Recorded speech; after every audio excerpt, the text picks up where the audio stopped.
Hi friends, welcome to my channel all around us.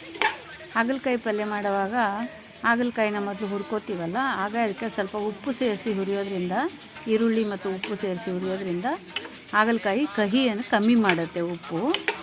ಆಗ ಹಾಗಲಕಾಯಿ ತುಂಬ ಚೆನ್ನಾಗಿರುತ್ತೆ, ತಿನ್ನೋದಕ್ಕೆ ಕಹಿ ಅನಿಸಲ್ಲ.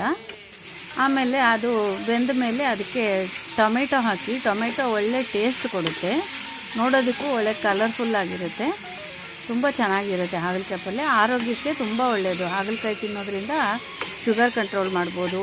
ಆಮೇಲೆ ಎಷ್ಟೋ ಕಾಯಿಲೆಗಳಿಗೆ ಇದು ರಾಮಬಾಣ ಆಗುತ್ತೆ. ದಿನ ಹಾಗಲಕಾಯಿ ತಿನ್ನೋದ್ರಿಂದ ತುಂಬ ಹೆಲ್ತು ಚೆನ್ನಾಗಿರುತ್ತೆ.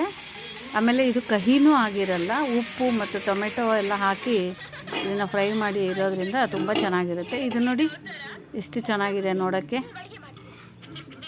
ಲೈಕ್ ಮಾಡಿ, ಸಬ್ಸ್ಕ್ರೈಬ್ ಮಾಡಿ, ಶೇರ್ ಮಾಡಿ. Thank you friends.